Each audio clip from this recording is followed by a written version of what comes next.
Hello, good morning. This is Rotimi Aitai, and you are watching the Good Morning Education Show. This is Tuesday, 6th of October, 2020, and we're excited. We're live. We're excited to be here with you, live in the studios, live from the studios.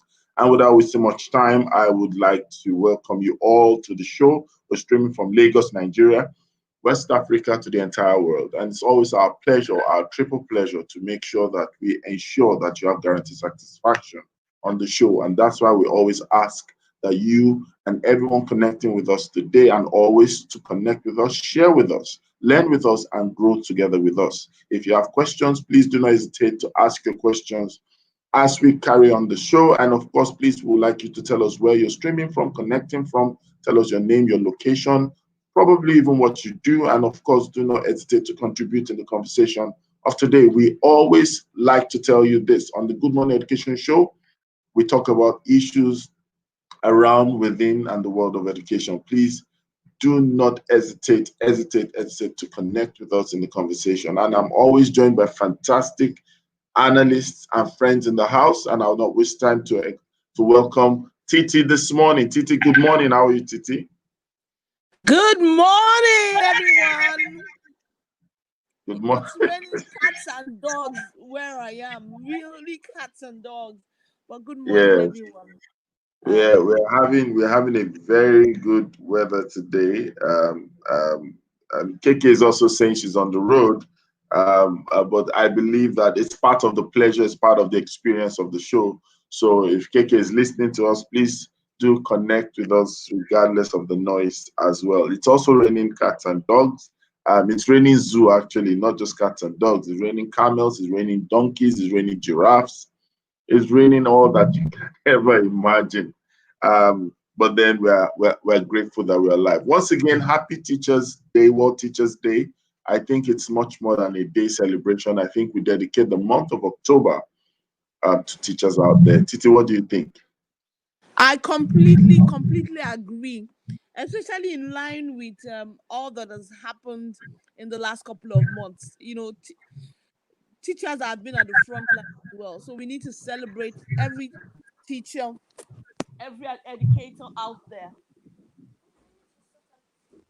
Fantastic. All right. And today is another day, and we would like to welcome Gideon Essien for joining this morning. Always prompt and early. Gideon, thank you for joining. And of course, we would like to welcome as many people are joining across, regardless of the weather. We'd like to thank you all for joining. Thank you so much. Thank you so much. And let's just start with the news, and then we'll come back to review the headlines, and then of course we get into the conversation of the day. So I would like to use the opportunity to say, do not go away. We will be right back, and we will talk about this. Thank you so much.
welcome back. And I can hear the showers, and truly it's the showers of blessing.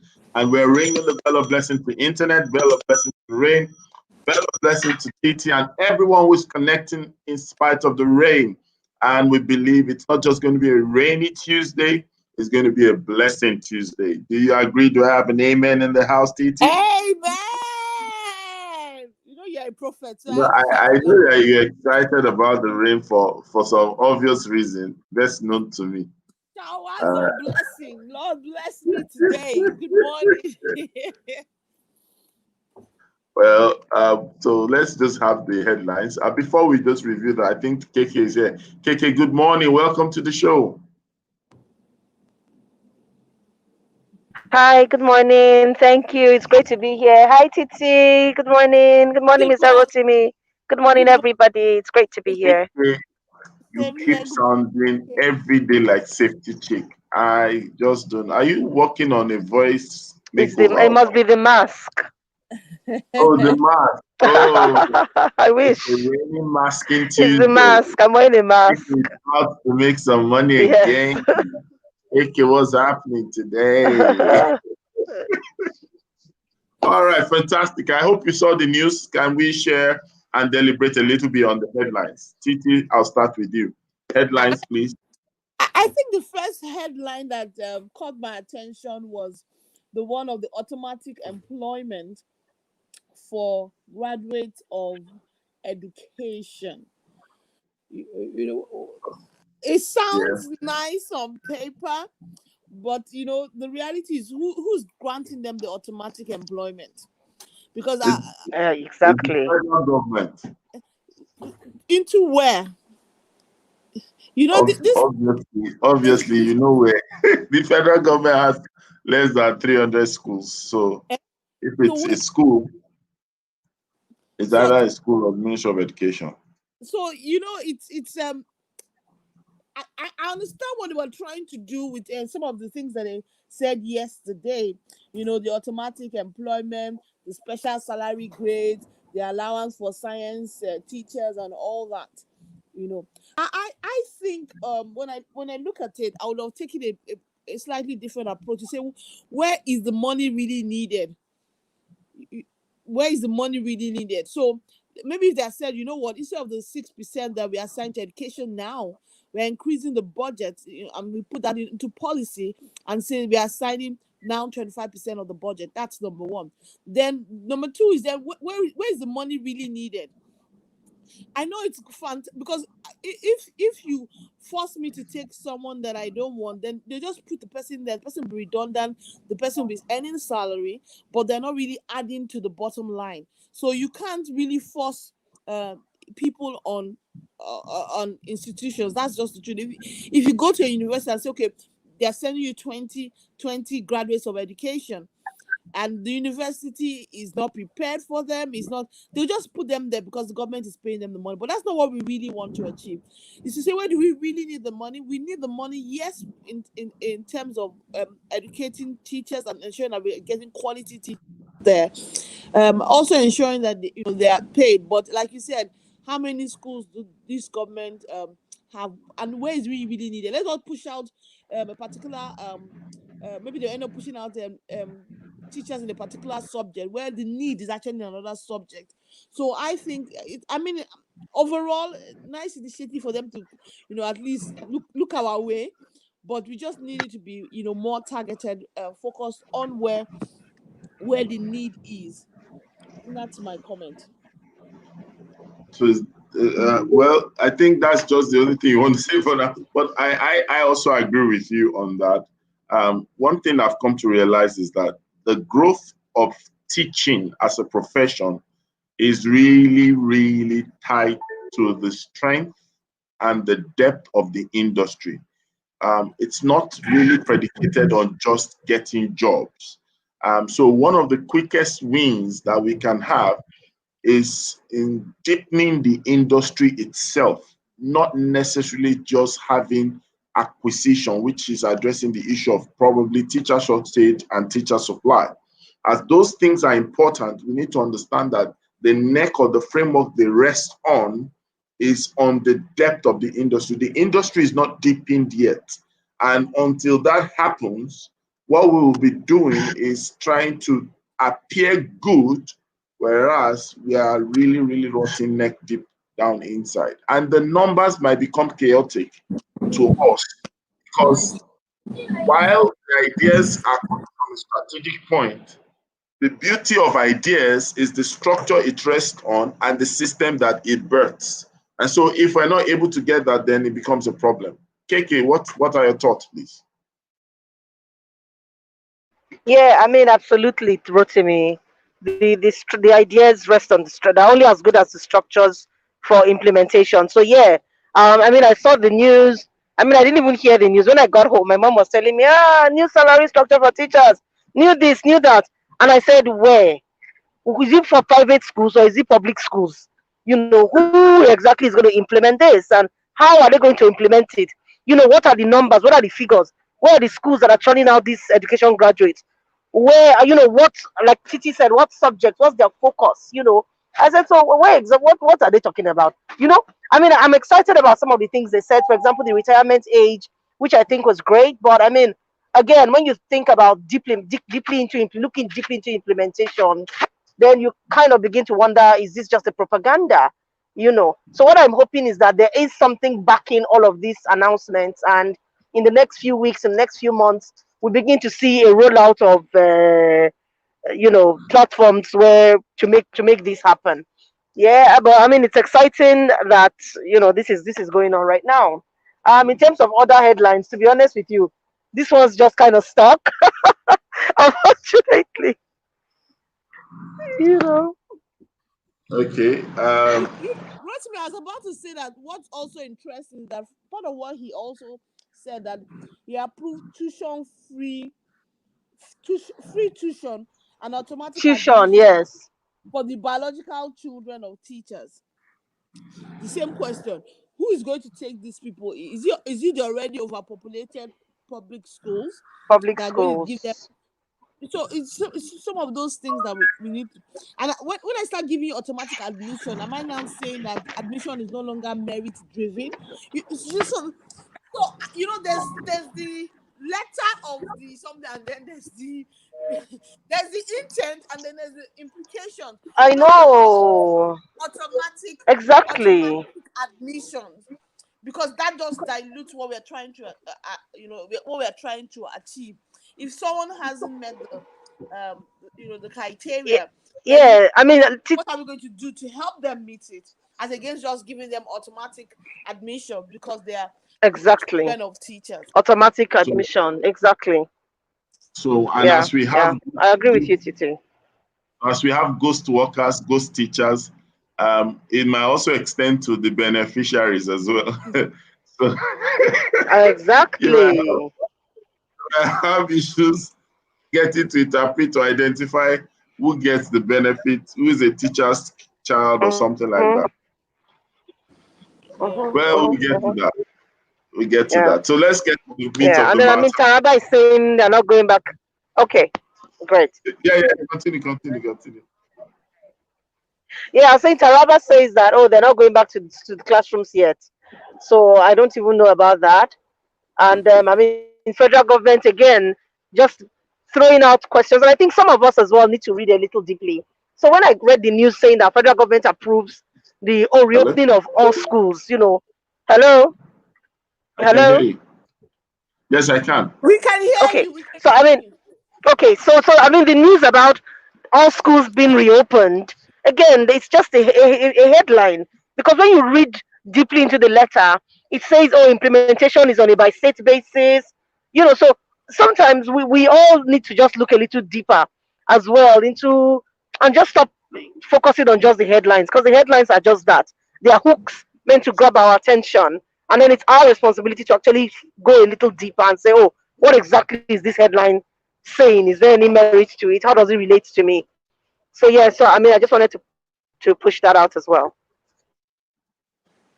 Well, it is what it is, and I believe that after a while, when they've all exhausted the fantastic headlines, probably before November or before Christmas, we will now have to face the meat of the matter, the main music.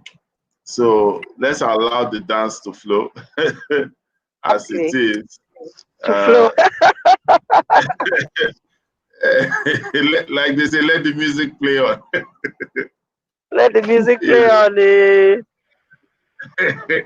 All right, so let's talk about what we are focusing on today. Yesterday we talked about great teachers, and now today we're talking about the future of teaching.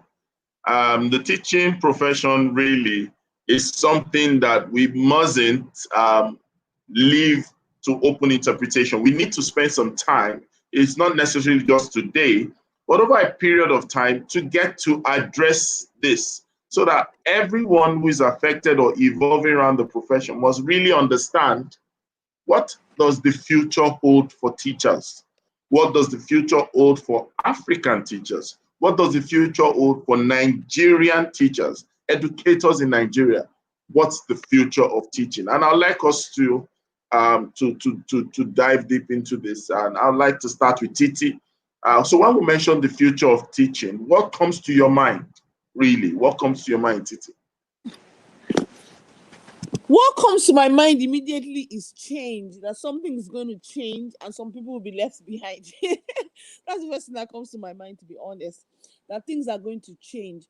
And you know what's interesting? I would have said before that the change was going to be happen slowly, especially in Nigeria. But what has happened now with COVID is that I feel that that change is, is going to be accelerated. And what's going to happen? I think the first thing is increased use of technology in teaching. I would have said in Nigeria it was still taking a while, but now we see that this period has shown that that's going to change. I think increasingly that one size fits all is also going to change because children are learning differently. People are beginning to see that there are more different paths to the future. And then I think what's then going to also increasingly happen is that teaching is going to shift more from fact to skill because that's where we are in terms of teaching.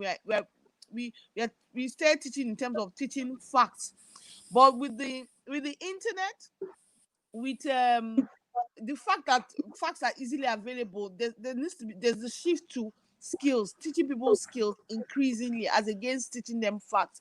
And I think that's going to happen a bit more. So teaching is going to change. It just means that there will be outliers because of where we are as a nation in terms of meeting up with this changing demands of what people expect education to look like, and how we're going to catch up is really going to be the challenge. But when I see it, it's going to change. Technology is going to play. There's going to be different things that are going to teach you. Some schools are already doing that in terms of trying to latch onto the different skills that the world is demanding. But I think I'm not sure whether they're doing all that going about it the right way. There's a thing of just join the bandwagon as against when you think deeply of what you're trying to teach. So I think that's I think I'll just stop there and let KK, give our own thoughts as well. Okay, over to you. Oh, KK is not. I think KK went off now. But still, let me just take up from where you stopped. Right. You said something about change is what comes to mind when you talk about the future of teaching, right? And going further down, you said the one size fits all approach is going to change as well. Can you dwell on that a bit? You know how it is that when we get to class and we are sitting down, the teacher takes us all through the same thing, and irrespective of where you are in your on what I call the learning curve, you are all taught the same thing. That's really what happens. But I see the future when that might most likely change. First of all, people are different because of the exposure to technology. You know, people are now at different learning phase. So you're teaching a child about, let's say you're teaching a child science, and you're teaching them about living things and non-living things. Depending on the child's exposure from home, various resources online, you find out that some people are already way ahead. You know, there's some people are already telling you different things. So if you come to a class, you find that people are different parts, and you have to accommodate that increasingly.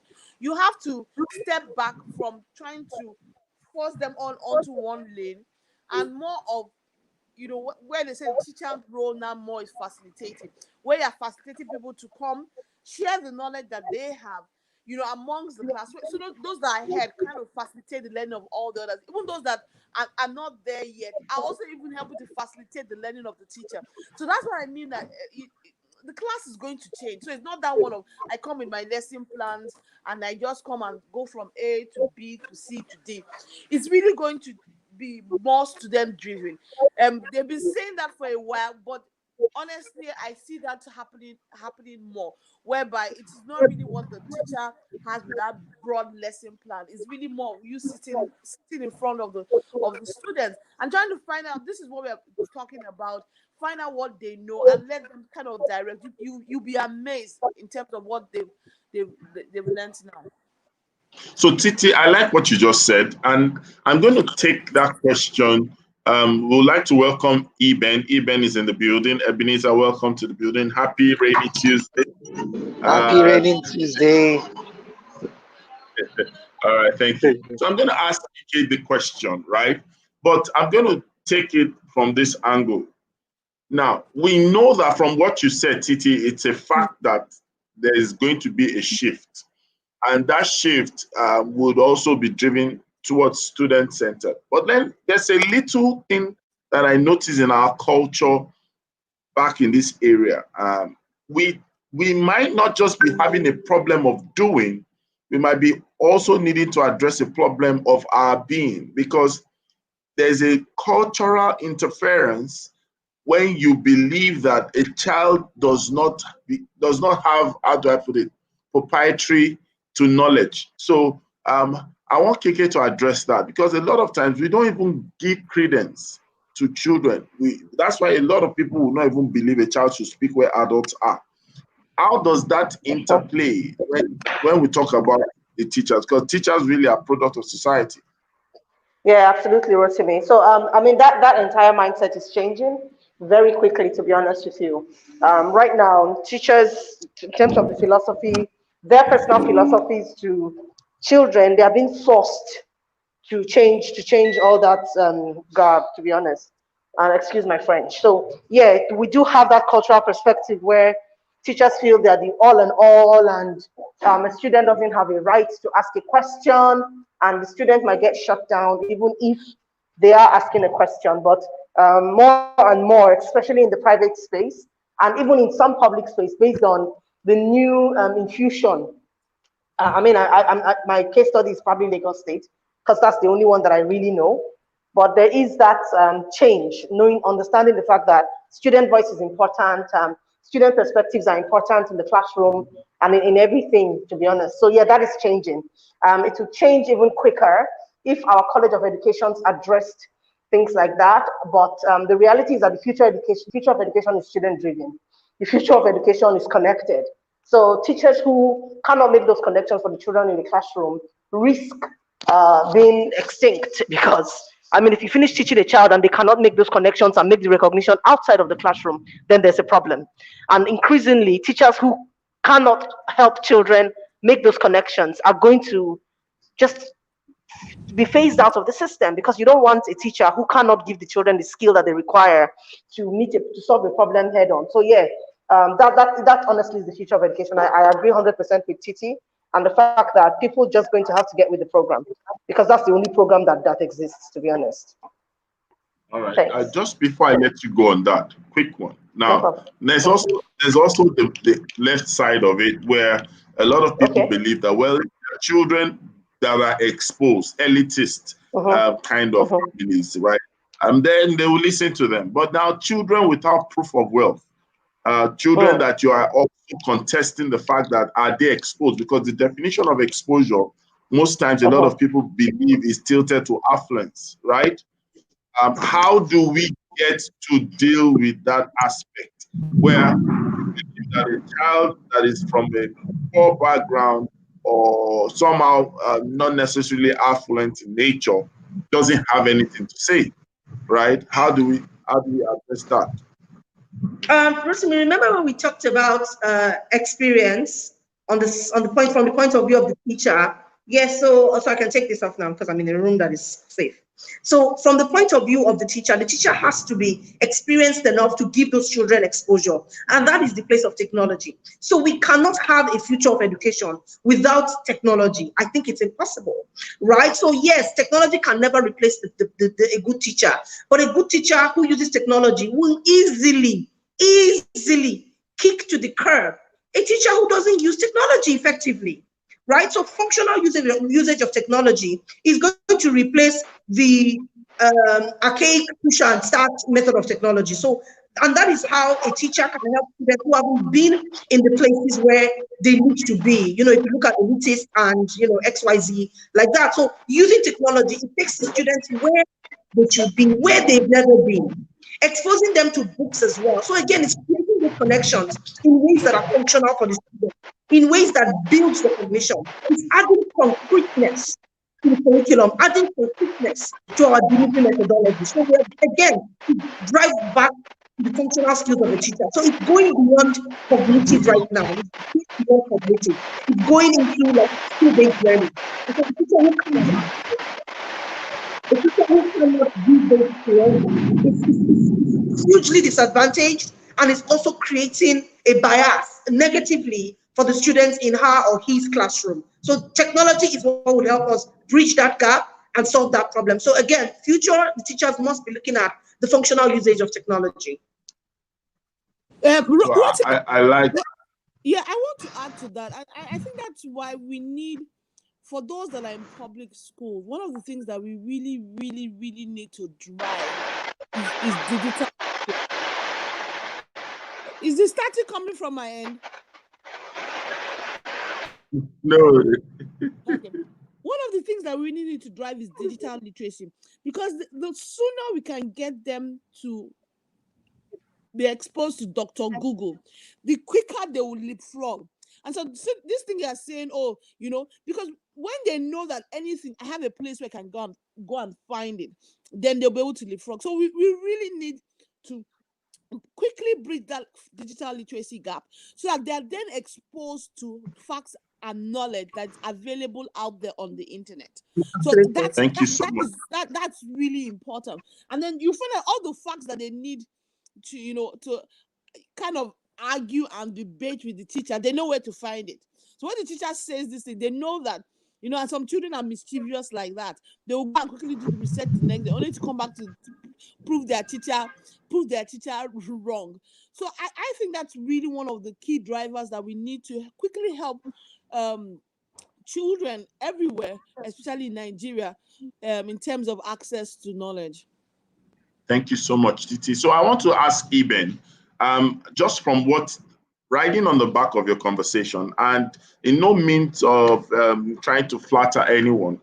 If you notice, Titi, for example, some of the things you're doing, you're not making it just a privilege. So some of the things Naija Kids is doing, for example, and I'm looking at it, you have a collaboration with Safety Chick, you're having a game that is 500 naira to download and all those things. Now, a lot of times people present solutions as a privilege rather than mass reality. And we have a lot of numbers in need of some of these things. So like you're saying, bridging the gap. So I'm going to ask Eben, from the conversation that we've been having, how are we going to really catch up?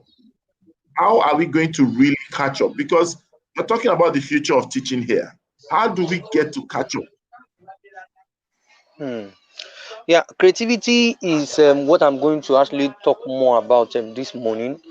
Digital literacy is good. Digital literacy is one of the core skills that everybody have to integrate. But I want to talk about an aspect that most teachers know, but that aspect, most of them don't actually exploit when teaching in the classroom. Creativity is beyond talking about drawing and painting. Creativity is beyond artistic painting, and it's also beyond talking about innovation. Creativity talks about ability for teachers to bring in new method into the classroom. Creativity talks about ability for teachers to bring practical knowledge into the classroom, because it is not just all about bringing knowledge to the children, but how can those children practicalize their knowledge in concrete terms in the classroom? What am I talking about? An example is talking about fraction now in the classroom. I have been a victim of mathematics in a way whereby teachers actually explaining just by writing on the board in the classroom. And when they write those things on the board, I tend to look at them as if they are scary. And then those mathematics terms, those mathematics symbols tend to look somehow while looking at them. Since the time I actually understand that there are some creative ways mathematics can be taught, and that can also addresses all the multiple intelligences in terms of the kinesthetic learner, visual learner, interpersonal, and other learners. I tend to understand that everybody, what's it called? All the learners in the classroom tend to be carried along. What am I talking about? I'm talking about practical things in the classroom. Mathematics teachers can bring practical ways of teaching mathematics in the classroom. Science teachers can bring project-based activity into the classroom. Those things develop a big time confidence in the classroom that can even help that learner to manipulate technology, but not to use templates. There is something that is actually happening now, that if we don't actually take care of those things, our children will only be exploring templates that are being created down by somebody else out of Africa. But we can be teaching some of these students some practical skills in such a way that those practical skills are going to be enhancing any aspect of life they find themselves. As I used to teach in the classroom, whenever I teach art, I do tell my children, I am not teaching you art so that you become an artist. I am teaching you art because if you become a doctor, you are going to use that art. If you become a lawyer, you are going to use that art. If you even become a technologist, you are going to use that art more because I'm an artist, I have an edge in technology. I have an edge in animation. I have an edge in photography. I have an edge in so many things. So art is almost one of the foundations that can lead to creative, to make a child creative in the school system. So I'm actually advocating this morning that every teacher out there can embrace the creative art into all the subjects. They should not see art teacher as somebody that is coming into the classroom to come and teach you Boku art, Benin art and more. They themselves can be teaching some art form in all the core subjects they teach in the classroom.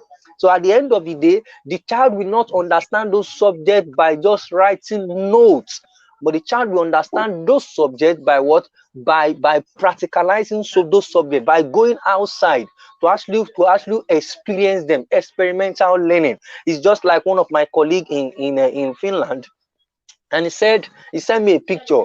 I said, what happened? What are the children doing outside? He said they're actually doing their maths. I said, mathematics? I was like, imagine how can you be doing mathematics outside on the what's it called, on the field of play? And then I said, okay, can you tell me what topic under mathematics? He said distance and measurement. And it dawned on me that distance and measurement in Nigeria is all about writing on the board. Or let me use the word to some teachers. So creative ways of bringing subjects into life, creative ways of bringing teaching methodologies into life. It is not all about lesson notes. Some of those students will not even see your lesson notes, but we can bring in some creative ideas to make sure those things come into reality. Yeah. Thank you so much. And we're excited to have the safety chick in the building. Safety chick, welcome. Good morning, Mr. Timmy. Good morning, everyone. Happy to be here. Good morning. Safety chick. Good morning. This your voice is sounding as if you are in the water. Oh my God. How does that even sound? Don't mind the Ben. He's trying to be creative.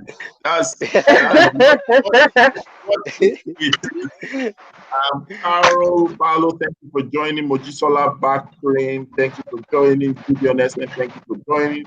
And for everyone out there, thank you for joining the show today. We're speaking on the future of teaching, the future of teaching. Now, quickly, I would like to ask Safety Chick, just before we read the comment. Safety Chick, I would like to ask you the question that's on the screen. Titi has said a lot as we started this morning, but she ended with a question. The question will be, are we really going the right way? What's your take on that? Okay, so generally, the education system in Nigeria, some of us have not yet, gotten into what is going on in the world, and so it might seem like we're not going the right way. Then, like I mentioned yesterday, I'm really thankful that COVID happened, because if nothing else, COVID has shown that even if you don't want to move, I will force you to move. So I think that the occurrence of this year, it may not change everybody 100%, but it has begun to break that consciousness that you can't just keep waiting, you can't just keep hanging in the balance. You've got to know, where is the world going to? We've been talking about the future of work, the future of work.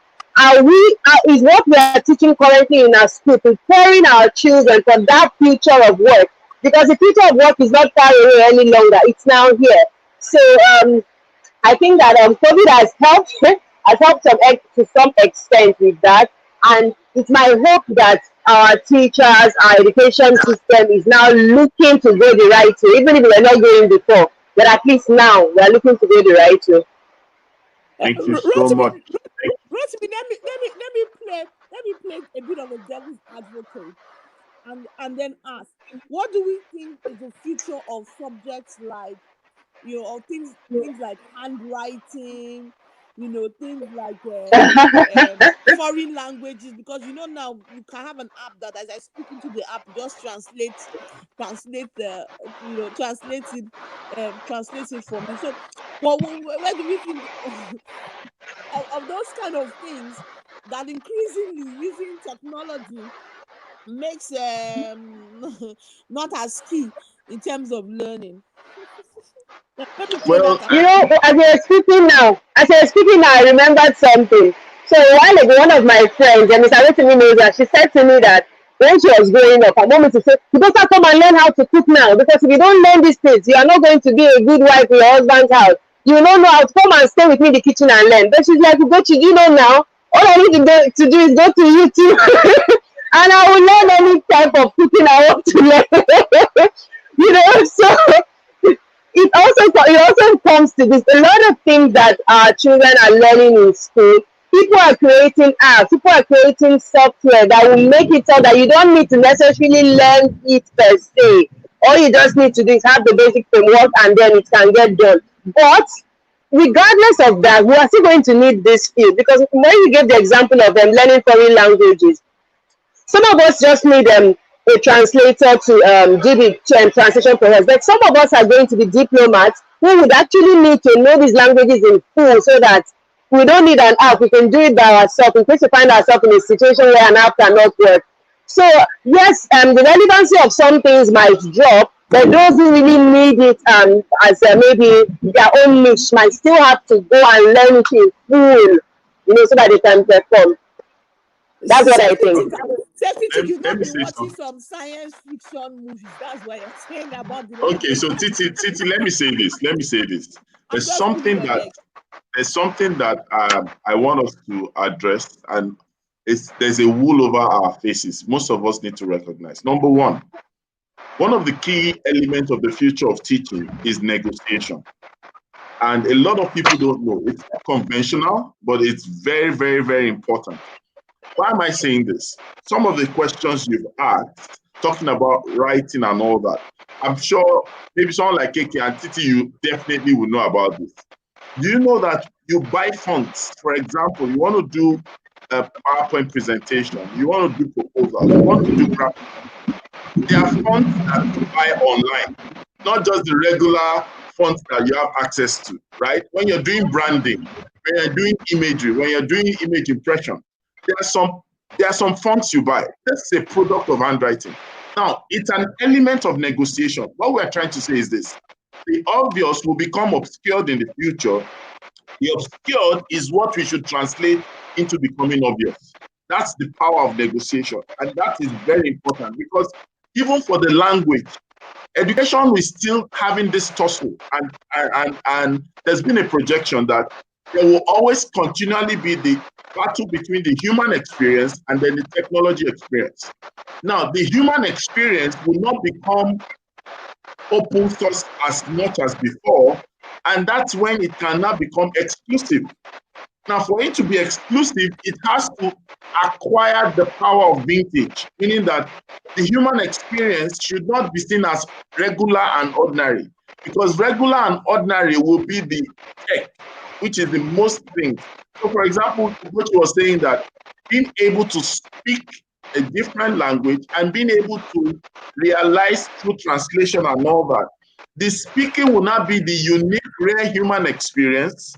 Just as much as if I had KK switch from English to German, from German to Spanish, from Spanish to French in the next few minutes, I'll be amazed. I'll be in awe of that. Why? Because it is vintage right now. But then, at the time, people don't have a problem of understanding language, but people now have a distinct of experiencing language. That is when that has to happen. So we need to train teachers on understanding that the way we can negotiate the future is tied to our agenda, because technology is going to just express people's agenda. Educators in Africa, educators outside Africa, we are in a battle of what should be taught. And what should be taught is a product of who sets it in motion. So one of the key elements of the future of teaching, I believe, is negotiation. Hello? Tita, are you there? Yes, we can hear you. All right. Okay, so I think we can have to read, we can go to the comment section now. Yes, so Titi, do you want to read for us?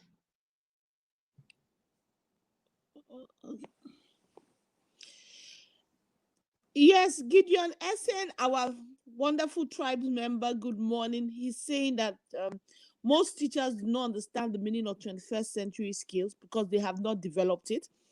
They are taking the same old methods online. There hasn't been a big shift as expected. And that's not surprising. It's hard to teach something that you yourself were not a partaker of. You know, a lot of these things are new. The only thing is that the real skill that teachers need is that ability to learn, unlearn, and relearn. Because this kind of COVID experience is going to keep happening often. When I mean COVID, not illness or anything, but something where we are all just pushed into something that is completely unknown to us, where nobody has experienced it before, and you just have to come out of it. You know, I feel that this is going to become a regular occurrence in our life, whereby all of us are just pushed into new circumstances that we don't know how to do. And it is when we now see the people that have this even though they weren't taught, the people that have these 21st century skills are the ones that then come up top. And that's what happened a lot with schools as well. Those that had the 21st century skills are the ones that now were able to float and start swimming as against those that didn't have. Okay, next comment, Rotimi. Mojisola, I don't know that this is her first time joining us. She said, you are correct, Mr. Ita. We need depth. We need a solid structure. The foundation of education needs to be overhauled and revamped. Thank you very much, Mojisola.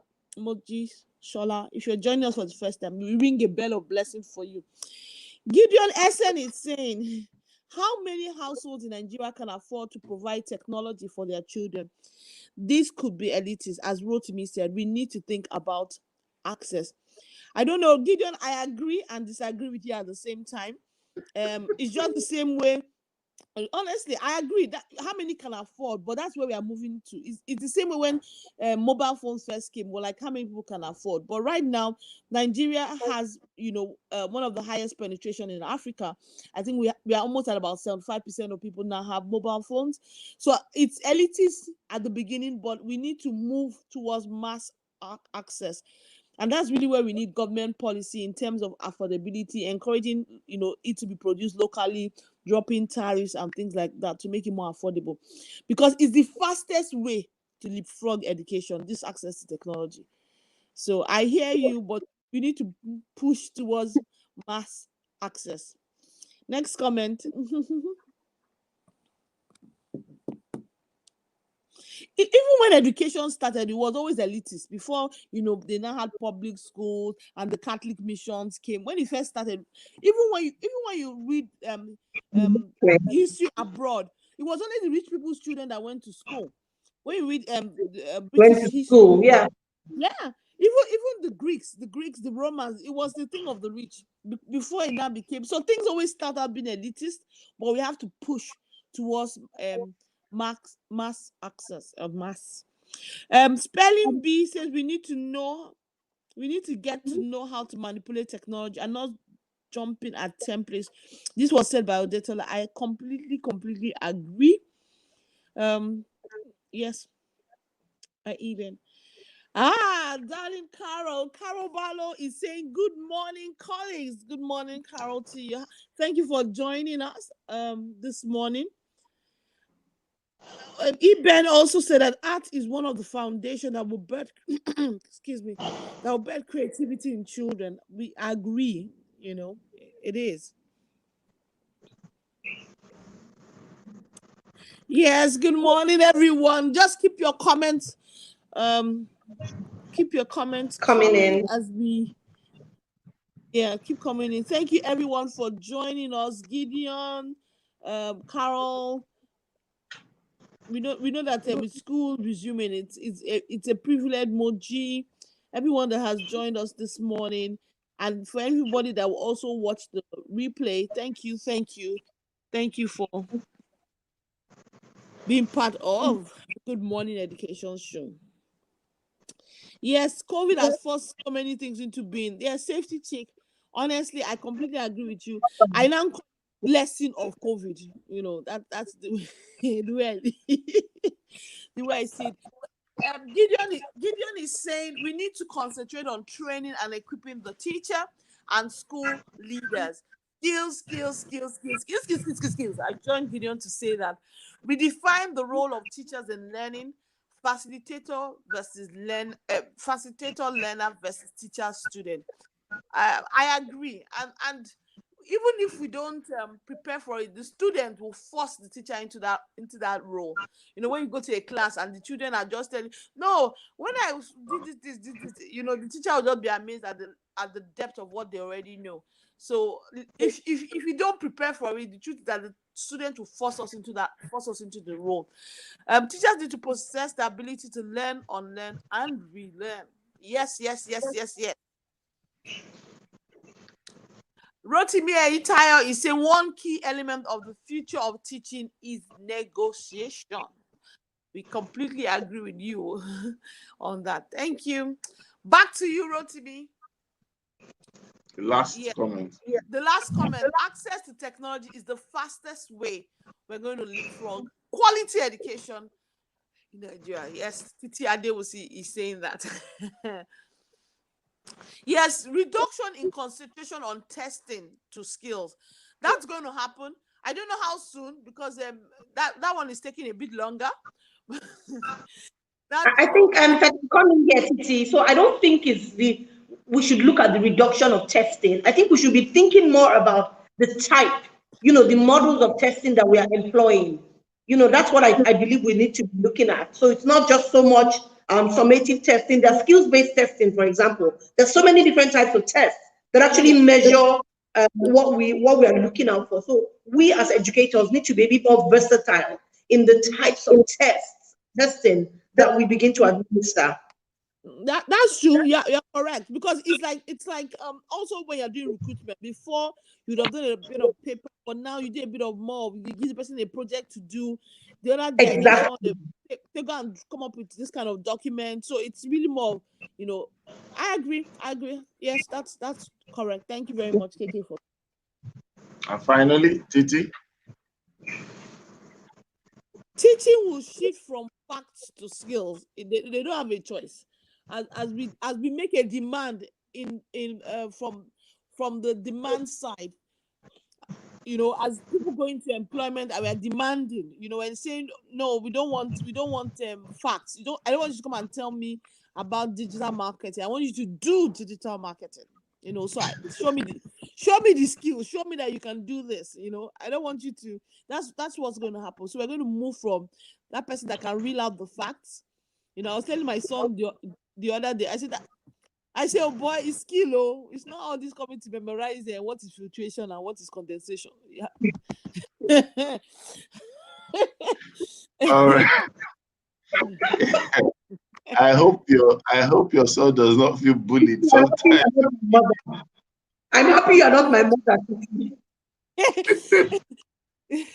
My son told me that he wants to quickly earn money so that he can move out at 16. I told him not only move out,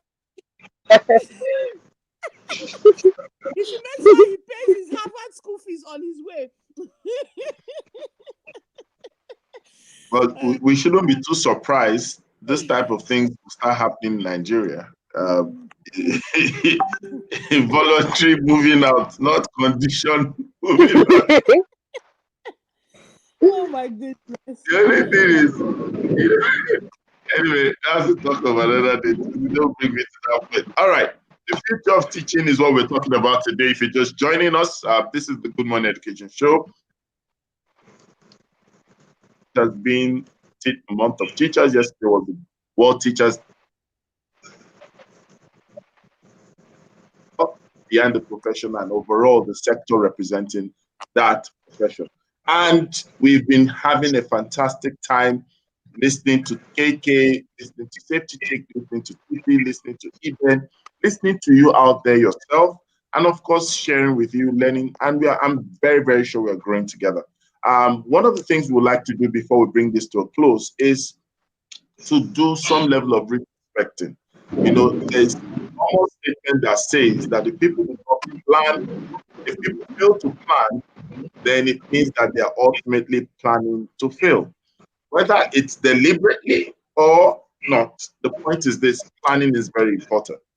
Now, how can we, and this is to all our analysts in the studios, how can we avoid the future taking us by surprise? The future of the teaching industry, the future of the teaching profession.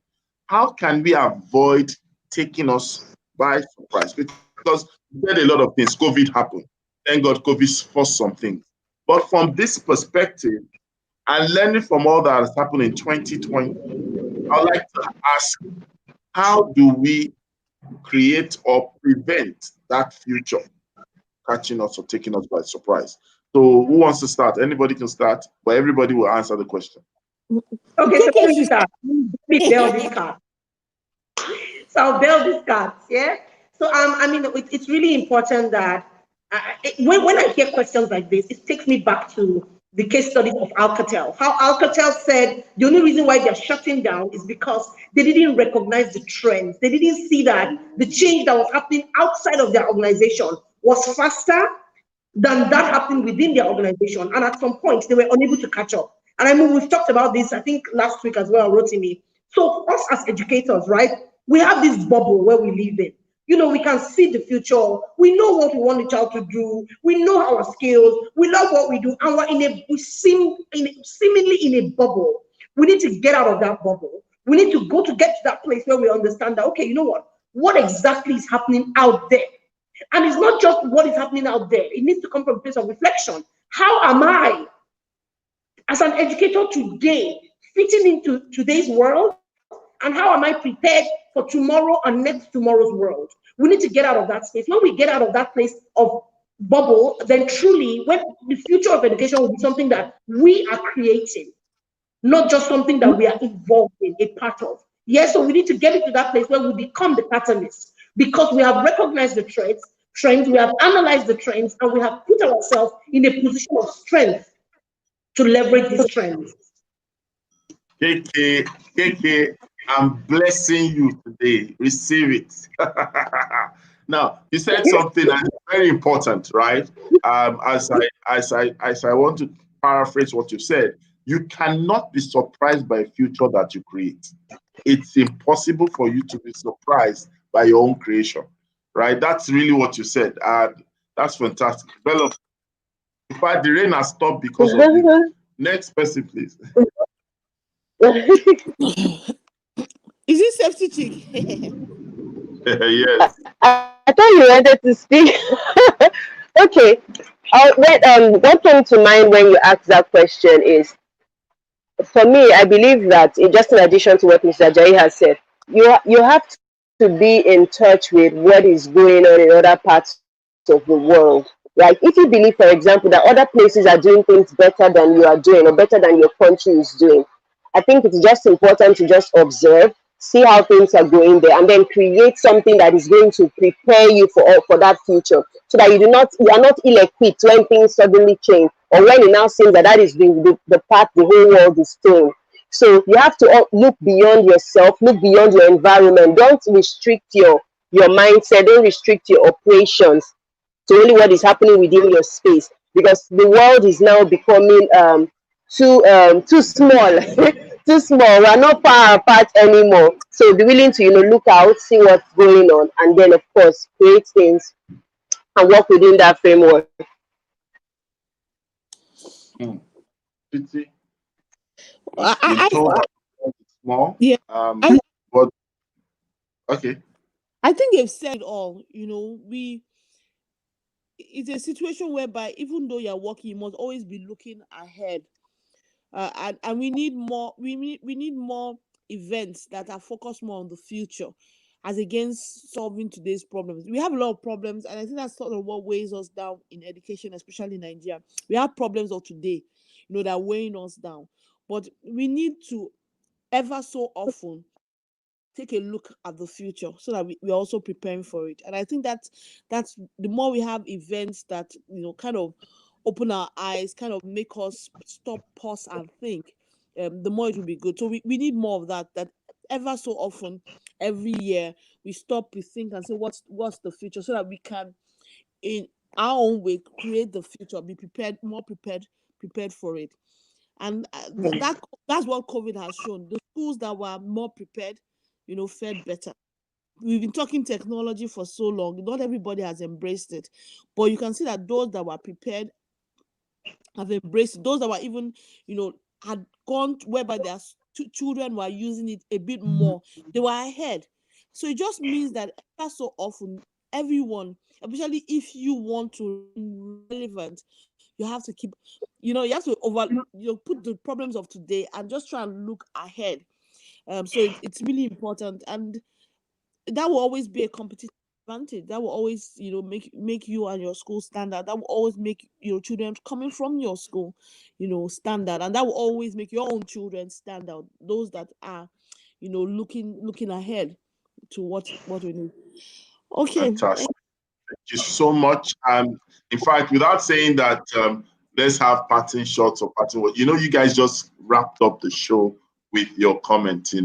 Fantastic punchline from KK, wonderful side punch from Safety Chick, and then an uppercut from PT, and you have what you have called KO, knocked out. This is completely knocked out. This is the best it can ever be, the best education show on planet Earth, in Africa, in Nigeria. It's the Good Morning Education Show. It's always a great morning because it's a great content. It's always a great morning because of a great company. It's always a great morning because of the great care that these people come out of their way to share with you. Ladies and gentlemen, this is what I would end with.